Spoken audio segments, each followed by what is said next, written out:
Hey kids, Castrol Gaming here. No being around the bush. Thought in this video would do something a little different here for Path of Exile 2, since they just released a teaser for the Huntress and the Dawn of the Hunt new league that's coming out on April 4th, I believe. I figured let's go back in time here, and look at the gameplay for the Huntress, and kind of give y'all for who haven't seen this gameplay revealed that was 3 years ago about how the Huntress plays, her abilities, a spear and shield, and they even show off a unique that she gets, and just get a feel of what we can kind of look forward to. Even though it's 3 years old, at least it gives us a foundation to work on here, what to anticipate. So let's get into it. Welcome to Path of Exile 2's second act. As you saw in the trailer, Act 2 is centered around a caravan of Maraketh called the Ardura who live in the Vastiri Desert. You're chasing another caravan. Okay, I'll skip this. There's a Sorry. large ancient gates blocking the progress of the caravan We through a already desert know all pass. this You'll shit. the traitor's passage to unlock them. We shall wait here, Jingak. The military carts have departed for the gates. Make haste. Path of Come Exile on. 2 is a lot more than just new acts. We want combat to feel both Okay. good and responsive, even at low levels. We're ensuring that each weapon type has unique and different mechanics. Apologies, I need to Each up the weapon quality. class feels different to play, and today we're going to start by demonstrating the new spear weapon class. Spears are a weapon class favoring mobility with both melee and ranged attack options. To that end, each spear will grant you at least one mobility skill. In this case, the spear comes with both an engage and disengage skill. When you engage, it increases your melee damage for a short time, and that really encourages you to be mobile during combat.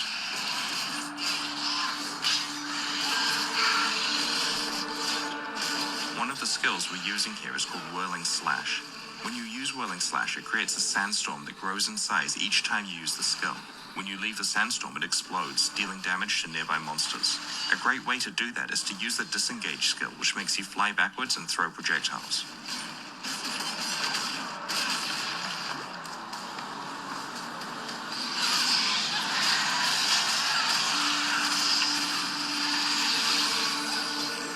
In PoE 2, each area's mini-boss is a much more substantial fight with interesting mechanics. You'll be able to find at least one mini-boss in each area of the game. One thing I love about this boss in particular is that it destroys the ceiling when it slams the ground, letting in more light. Clever players will notice that if they're standing in the light, then they're not going to have any rocks falling on their head. The Rapid Assault skill that we're using against this boss does 3 rapid stabs, followed by a 4th stab that deals more damage and can stun, if you're willing to commit to a long attack time. While developing the skills for Path of Exile 2, we were really thinking a lot about designing skills that could be cancelled early to dodge, or you can commit to the full attack for maximum damage.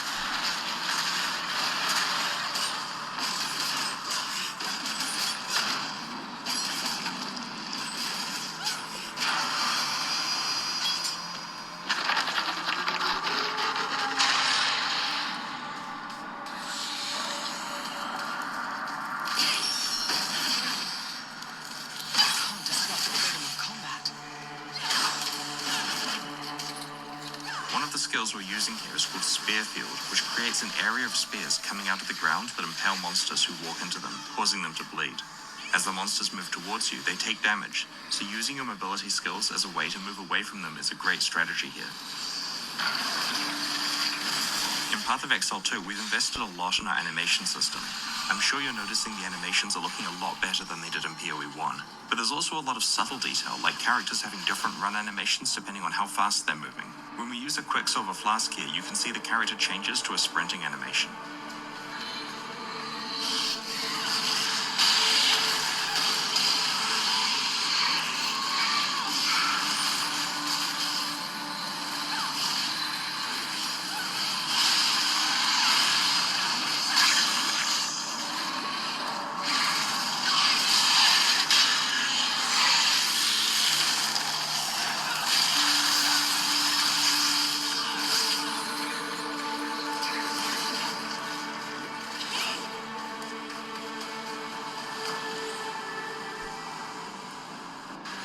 Now that we've arrived at the Ancient Gates, we're going to show you another of the new weapon classes in Path of Exile 2, crossbows.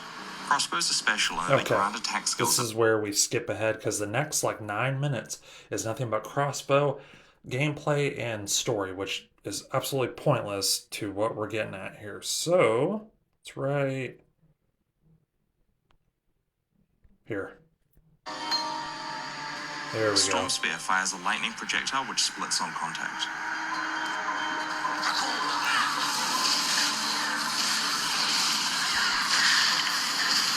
The other skill we're using here is called Blazing Lance.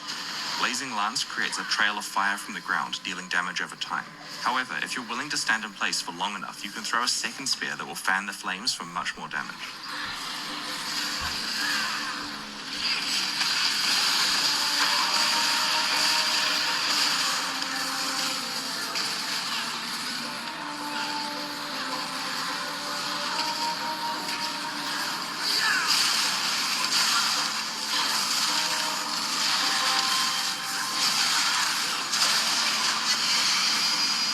We've just found a unique spear. It's called Devata's Wind.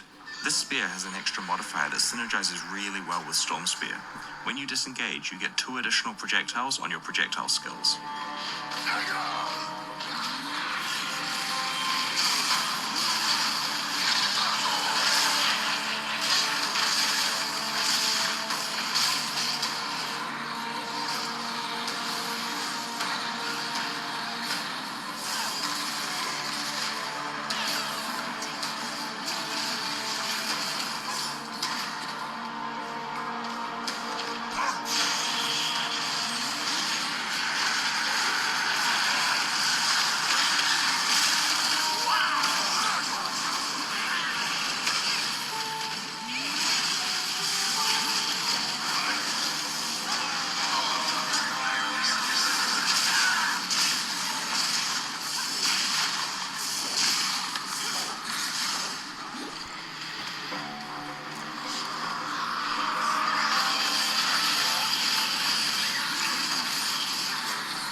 Alright. And that is literally it. It's kind of a good reference point of what we can expect from the Huntress. Even though it's 3 years old, it still gives a really great idea, even though a lot, pretty much all of it, is subject to change. You know, the abilities, how they perform, their damage numbers, everything. but still, I think the overall functions of them should still be, of course, intact and look just as good, if not better. So let the theory crafting begin of what will be the most powerful.